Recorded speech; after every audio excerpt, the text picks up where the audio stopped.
কুরবানির জন্তু কেনার জন্য আমরা ব্যস্ত। বেনামাজি আপনার কোথায় কুরবানি আছে? বেনামাজি আপনি কোথায় কুরবানি, কিভাবে কুরবানি করবেন? আপনি তো নামাজ পড়বেন না। আগে আপনাকে নামাজ পড়া লাগবে, তারপর আপনাকে কুরবানি দিতে হবে। আপনাকে আগে নামাজ পড়তে হবে, তারপরে কুরবানি দিতে হবে। আল্লাহ পাক বলেছেন সূরাতুল কাউসারের মধ্যে, বিসমিল্লাহির রহমানির রহিম, ইন্না আ'তাইনাকাল কাউসার ফাসাল্লি লিরাব্বিকা ওয়ানহার। আল্লাহ পাক বলেন, ইন্না আ'তাইনাকাল কাউসার, ও নবী আমি আপনাকে কাউসার দান করেছি। ইন্না আ'তাইনাকাল কাউসার, আমি আপনাকে কাউসার দান করেছি। অতএব আপনি কি বলুন, আপনার সুন্নতের জন্য, আপনার প্রভুর জন্য কি করে? সালাত কায়েম করে। ইন্না আ'তাইনাকাল কাউসার ফাসাল্লি লিরাব্বিকা ওয়ানহার, আপনি আপনার প্রভুর সন্তুষ্ট কামনার জন্য, আপনার প্রভু সন্তুষ্টির জন্য আপনি কি করেন? সালাত কায়েম করেন আর কুরবানি আদায় করেন।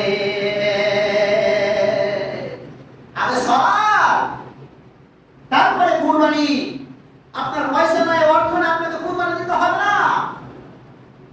কুরবানির দরকার নেই, আপনাকে কুরবানি দিতে হবে না, কিন্তু সালাত আদায় করতে হবে। আপনি ফজরের সালাত আদায় করলেন না, আর ঈদের নামাজ পড়ার জন্য একটা আতর সুরমা জামা কাপড় লাগে। বেনামাজি নামাজি আপনার সাথ হতে পারবে না। ফজরে তো আপনি নামাজ পড়েননি, শুধু আপনি ঈদের জামাতের আগে কাতারে গিয়ে কিভাবে বসবো আপনার এটাই চিন্তা। আর নামাজ পড়ে তাকবীর তাহরিম জিকির আজকার করে ওই গা থেকে ওদের রুমি নেটি মারতেছে, ছোট গোড়টা ফেলতে মুসের কই মন্ডাজি কই তাড়াতাড়ি চলেন। যদি পুলিশে দেরি হয়ে যায়, কি ব্যাপার? কোথায় গিয়েছিলেন এতক্ষণে দেরি? জানেন না যে কুরবানির দিন? আপনি তো আল্লাহর জিকিরটাকে করতে শিখলেন না, আল্লাহর তাকবীরটা শেখানো হয়েছে, নিয়ম আছে, পদ্ধতিটা আপনি পড়লেন না, ঈদের নামাজটা আপনি ভালোভাবে আদায় করলেন না। আর কুরবানির পশুকে জবাই করার জন্য, কুরবানি দেওয়ার জন্য সে লাফালাফি আপনাকে কি উপদেশ দিয়েছে, কি আদেশ দিয়েছে? আল্লাহ ইন্না সলাতি ওয়া নুসুকি ওয়া মাহইয়ায়া ওয়া মামাতি লিল্লাহি রাব্বিল আলামিন।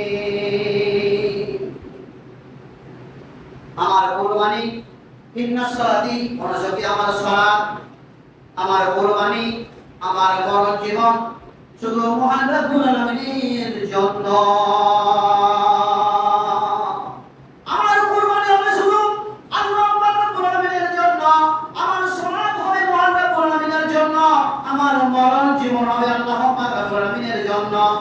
ইন্না সলাতি ওয়া নুসুকি ওয়া মাহইয়ায়া ওয়া মামাতি লিল্লাহি রাব্বিল আলামিন।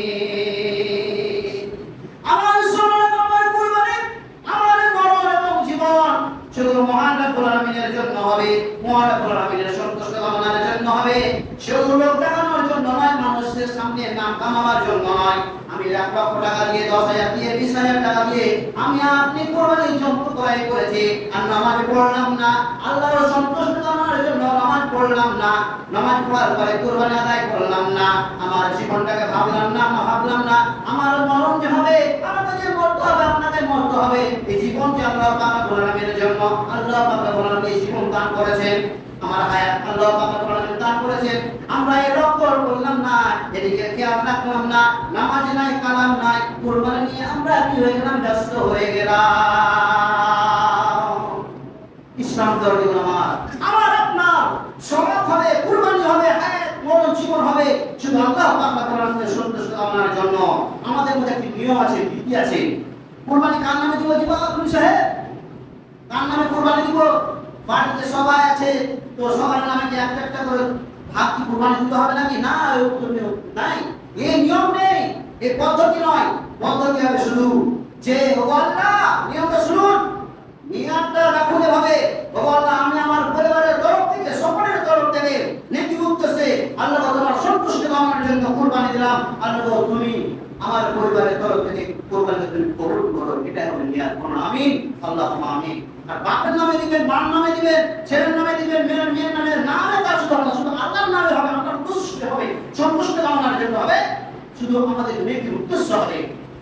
হ্যাঁ, কিন্তু মৃত ব্যক্তির উদ্দেশ্যে খাস করে যে নেকির উদ্দেশ্যে, যে মৃত ব্যক্তির নেকির উদ্দেশ্যে খাস করে দিলাম, তবে সেই মৃত ব্যক্তির জন্য যে আপনি কুরবানি দিচ্ছেন, এই কুরবানির মাংস এই গোশত কিন্তু খাওয়া চলবে না, আলাদা করে ভাগ করে দিতে, বর্ণনা করে দিতে হবে।